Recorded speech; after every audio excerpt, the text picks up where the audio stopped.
Dear students, अस्सलाम वालेकुम वरहमतुल्लाहि वबरकातुहू। आज हमने जो टॉपिक लिया है that is early post war years. आपको पता है हम पढ़ रहे हैं मेकिंग अप ग्लोबल वर्ल्ड।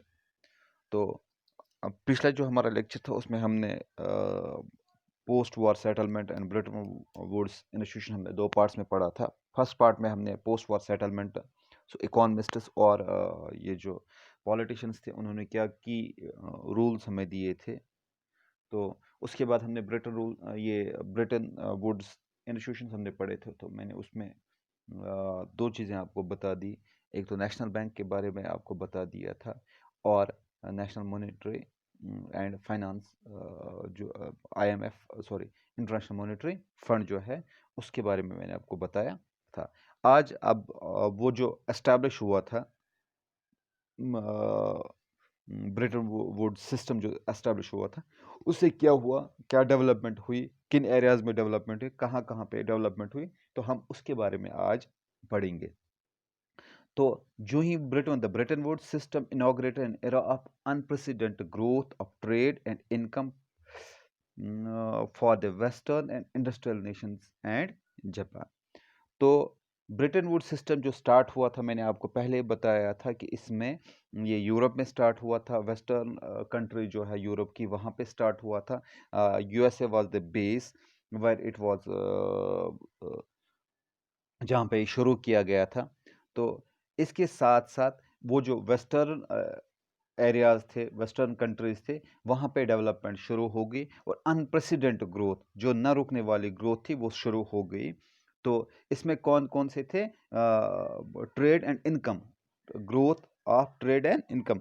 तो ट्रेड, कारोबार और इनकम, जो उनकी माली हालत वो बढ़ रही थी। अब ये वेस्टर्न इंडस्ट्रियल नेशंस जो थे वहाँ पे, और जापान की बात आ गई। जापान की बात क्यों आ गई? आपको याद होगा कि इससे पहले भी मैंने आपको बता दिया था कि जब सेकेंड वर्ल्ड वार हुआ था कि वहाँ उस वक़्त जापान के दो शहरों पे, हिरोशिमा और नागासाकी पे आइटम बम गिराए गए थे। तो आइटम बम जो ही गिराए गए, तो उसके बाद क्या हुआ, जो अदर नेशंस थे फिर वो जापान की माली मावनत करना शुरू कर दिया, और अब जापान भी डेवलपमेंट की राह पे चलने लगा। तो आज अगर देखेंगे कि टेक्नोलॉजी में जापान बहुत ज़्यादा आगे है।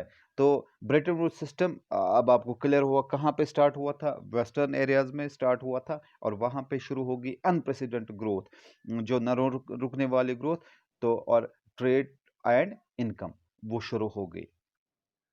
तो कहा जाता है कि world trade grew annually at over 8%। अब ट्रेड कितना बढ़ गया? हर साल एनुअली, मतलब 8% के हिसाब से वो बढ़ता जा रहा था। तो इनकम भी इसी तरह बढ़ गई क्या?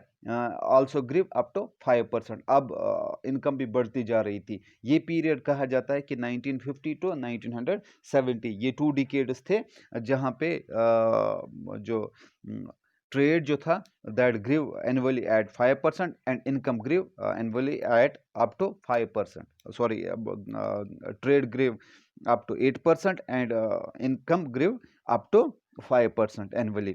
तो ये दो चीज़ें इसमें हो गई, इनकम और ट्रेड जो था वो दोनों बढ़ गई। तो इसमें जो कहा जाता है कि the growth was also mostly stable.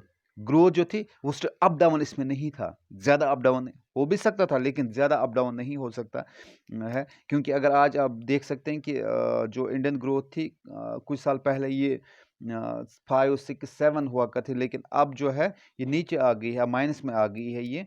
तो फ्लक्चुएशन नहीं थी उस टाइम पे।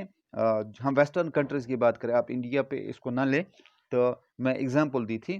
तो आज जो है ग्रोथ वहाँ पे जो थी वो स्टेबल थी विदाउट लार्ज फ्लक्चुएशन, उसमें ज़्यादा फ्लक्चुएशन नहीं थी। अप डाउन थे लेकिन ज़्यादा नहीं थे। और इसके साथ साथ अनएम्प्लॉयमेंट रेट जो थी वाज एवरेज लेस 5%।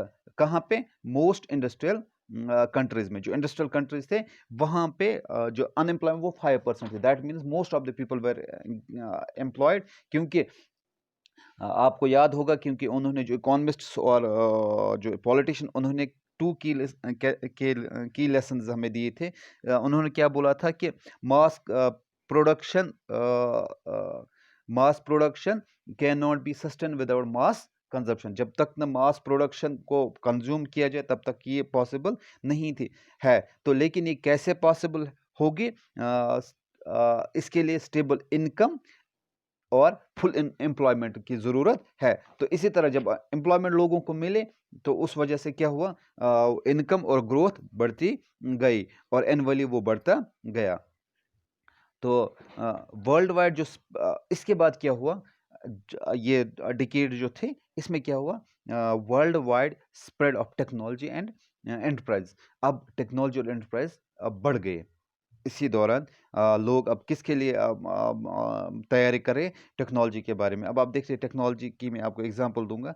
पहले हुआ करता जब यहाँ पे हम कश्मीर की बात करेंगे, यहाँ पे हमारे पास जब मोबाइल सर्विस स्टार्ट हुई थी तो छोटे छोटे फ़ोन हुआ करते थे और उसके लिए हम सिर्फ वो कॉलिंग के लिए इस्तेमाल होता था। लेकिन उसके बाद बढ़ता गया, फिर 3G फ़ोन आ गए, अब यहाँ पे 4G है, within year or two 5G launch होने वाला है। तो टेक्नोलॉजी बढ़ती गई। अब जो चीज़ें हम पहले सोच भी नहीं सकते थे वो आज हम कर सकते हैं। तो ये किसकी वजह से? टेक्नोलॉजी की वजह से। अब इसमें कंपटीशन रह गया था डेवलपिंग कंट्रीज और जो डेवलप्ड कंट्रीज थे। तो डेवलपिंग कंट्रीज क्या थी, उन्होंने क्या किया, developing countries were in hurry to catch up with advanced industrial countries. वो जो एडवांस पहले से डेवलप्ड कंट्रीज थी उनके साथ वो compete करना चाहती थी।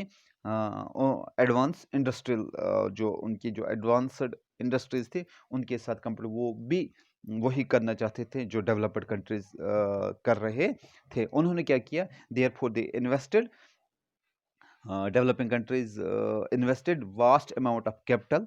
उन्होंने क्या किया, बहुत सारा अमाउंट उसने इस पे इम्पोर्ट ये किया, इन्वेस्ट किया। और क्या किया, importing industrial plants and equipments. किस लिए? फ्यूचरिंग मॉडर्न टेक्नोलॉजी, ताकि वो मॉडर्न टेक्नोलॉजी में compete करें। तो अब आप देख सकते हैं कि जो ब्रिटेन वुड्स इंस्टीट्यूशंस थे, वर्ल्ड बैंक जो फाइनेंस करता रहा और IMF इंटरनेशनल मॉनेटरी फंड, तो उस वजह से अब जो डेवलपमेंट, ट्रेड और इनकम वो बढ़ती गई। और जो मुसीबत की जो घड़ी थी वो अब कंट्रीज में ख़त्म हो गई और अब टेक्नोलॉजी की तरफ लोग बढ़ते गए। तो आई होप कि आपको ये क्लियर हुआ होगा। अगर कोई भी कन्फ्यूजन है तो कमेंट सेक्शन में आप बता सकते हैं मुझे, तो I can clear that very confusion to you.